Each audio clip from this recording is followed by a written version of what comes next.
ఇప్పుడు వీళ్ళందరి గురించి స్టేట్మెంట్స్ చేస్తారు కదా సార్, ఎప్పుడైనా ఆయన తారసపడ్డప్పుడు ఎలా చూసి నవ్వుకుంటారా? ఏ నారాయణ గారు నవ్వుకుంటారా? నా వైపు నుంచి నేనేం పెట్టుకోను, వాళ్ళ వైపు నుంచి అటు పెట్టుకుంటే కొంచెం చూస్తారా? కోపంగా అయిన ఉంటే సంఘటనలు ఉండుంటాయి కదా మీ మీద. నాకు తెలిసి అట్ట కోపంగా చూసిన వాళ్ళు ఎవరు లేరు, ఒకరిద్దరు తప్ప. ఎవరో ఒకరిద్దరు. ఇప్పుడు ఆ పేర్లు చెప్తే మళ్ళీ ఇబ్బంది వస్తుంది.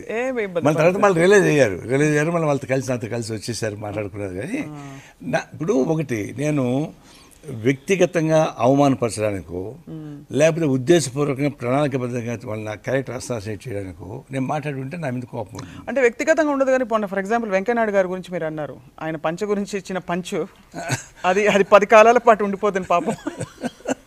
ఇప్పుడు అట్లాంటివి కేవలం పాలిటిక్స్తోనే రిప్లై ఇవ్వాలని, సిద్ధాంతం రిప్లై ఇవ్వాలని చెప్పేసి అనే దానికి నేను వ్యతిరేకం. అంటే మీ ఉద్దేశం ఏంటి? ఆయన పంచ గురించి మీరు అన్నప్పుడు అంటే ఆయనకి కాన్ఫిడెన్స్ లేదనా? ఆయనకి అంటే ఒక ధీమా ఎందుకు వచ్చింది? అది కన్నయ్య సభలో ఆర్ఎస్ఎస్ వాళ్ళు వచ్చి బీజేపీ గలబా చేశారు. ఆ సభలో నేను ఒక పుస్తకావిష్కరణ చేయాల్సి వచ్చింది. నేను పుస్తకావిష్కరణ చేసినప్పుడు చెప్పాను, అది ఒక సభలో ఇంకొక సభ వచ్చి గలబా చేయడం సాంప్రదాయం కాదు. మరి వెంకయ్యనాయుడికి విజయవాడ ఆంధ్రప్రదేశ్ అని తెలుసు కదా, మరి ఇట్లాంటివి ఖండించాలి కదా. ఆయన ఖండించకపోగా మౌనంగా ఉంటున్నాడు కాబట్టి ఆయన గురించి మీటింగ్లు పెట్టుకుంటాడు కదా. మీటింగ్లు పెట్టుకున్నప్పుడు మరి ఇదే రిపీట్ అవుతుంది. కాబట్టి నేను ఇచ్చే సలహా ఏంటంటే, ఆయన పంచి కట్టుకోకుండా ప్యాంట్ వేసుకుని రమ్మని చెప్పండి, నేను పీకితే అది పంచి ఊడిపోతుంది అని చెప్పిన మాట వాస్తవం. అది అటుపోయి పంచి దగ్గర దాకా వెళ్ళిపోయింది. ఆయన దానికి రిప్లై ఏమి ఇచ్చాడు? నారాయణకి పని ఇవ్వట్లేదు, నా పంచలు ఏమో చూడాలని ప్రయత్నిస్తాడని చెప్పేసి ఆయన. దానికి నా కొల్లుమండి ఏమన్నాను, నీ పంచలు ఏమి లేదు లేవా, ఎందుకు ఇవ్వాలని చెప్పేసి నేను చెప్పాను. అట్లా ప్రారంభించింది ఆయన, నేను ఎండ్ చేశాను. మళ్ళీ ఇప్పుడు కూడా ఆయన గుర్తుకో మాట్లాడుతూ ఉన్నాడు. మొన్న కూడా ఏం చెప్పినాడు, మేడే అనేది ఈ దేశం కాదు, కార్మికులు అది పంచండి ఇది పంచండి అంటారు, పంచడానికి ఏముంది అన్న పంచి తప్ప అన్నాడు. ఇంకా ఇప్పుడు ఆ పంచి కూడా పంచమని చెప్పాలి. ఇప్పుడు ఇంకా రైతు తిరగాలి ఆయన. ఇట్లాంటివి వాళ్ళే మాట్లాడతారు. వాళ్ళు మాట్లాడినప్పుడే ఎవరు పట్టించుకోరు.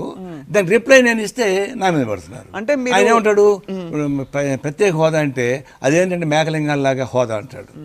మేకలింగాలంటే అర్థం తెలుసండి ఆయనకి. ఇప్పుడు మీరు మహిళ కాబట్టి నేను చెప్పలేను, నన్ను కొడతారు మీరు దాన్ని వివరిస్తే.